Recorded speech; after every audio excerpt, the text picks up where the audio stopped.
Bernard Tapie disait « Être riche, ce n'est pas un gros mot, sauf en France ». En France, dès que l'on parle d'argent, c'est tabou. Mais pourquoi cette obsession de masquer la réalité? Le saviez-vous?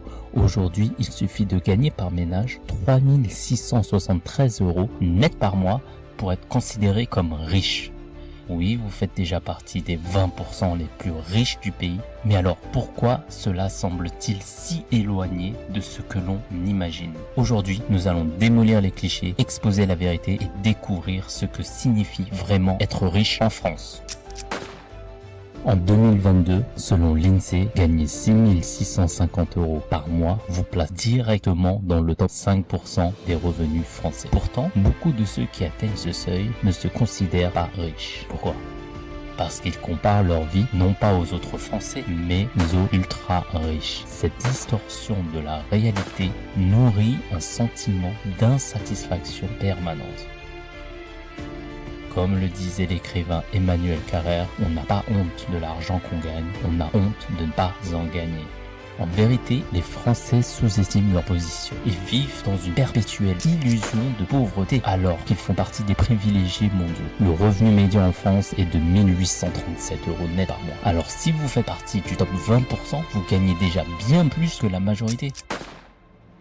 Ensuite, il y a les véritables riches, ceux dont on parle dans les médias. Les ultra-riches dont la richesse est incompréhensible pour la plupart des gens. Ceux dont les fortunes sont tellement gigantesques qu'elles semblent irréelles. Bernard Arnault, PDG de LVMH avec une fortune estimée à 200 milliards d'euros, fait partie de cette caste intouchable. En France, les ultra-riches représentent à peine 0,1% de la population, mais ils détiennent près de 20% de la richesse totale du pays. Une inégalité criante. Leurs vies ne sont pas affectées par les crises économiques ou les hauts impôts. Comme disait Coluche, les riches, c'est fait pour être riches, et les pauvres, très pauvres. Nous vivons dans une société où la fracture est profonde et l'écart se creuse toujours plus.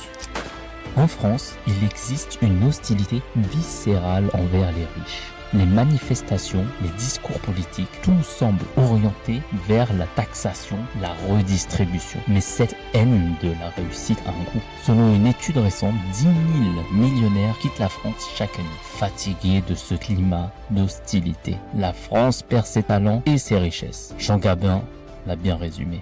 Le Français moyen préfère jalouser que de se retrousser les manches. Cette mentalité est un frein à la réussite individuelle. Au lieu de célébrer la réussite, elle est condamnée. Nous vivons dans un pays où la réussite doit être cachée sous peine d'être critiquée.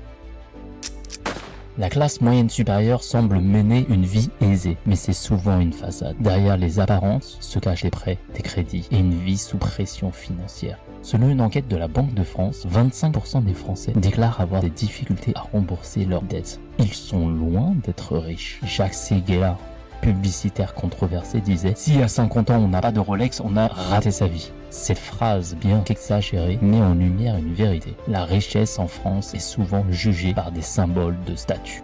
Mais la réalité est tout autre. Beaucoup sont prisonniers d'un style de vie qu'ils ne peuvent pas réellement se permettre.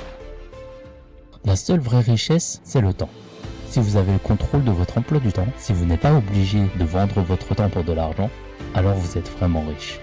Les Français courent après l'argent sans réaliser que la véritable richesse réside dans la liberté. Comme le disait André Gide, croyez ceux qui cherchent la vérité, doutez de ceux qui la trouvent. La vérité est que la liberté financière ne signifie pas accumuler des milliards, mais contrôler votre propre destin. Voilà ce qu'est la vraie richesse. Alors, qu'est-ce que cela signifie vraiment d'être riche en France? Gagner quelques milliers d'euros en plus? Posséder une maison? Ou bien être maître de son temps et de ses choix? Bernard Tapie disait « Je n'ai jamais été riche avec l'argent. J'ai été riche avec ce que j'ai vécu. » Si vous aspirez à plus que simplement survivre, il est temps de changer votre vision de la richesse. Abonnez-vous à ma chaîne et ensemble, démystifions la vraie signification de la richesse.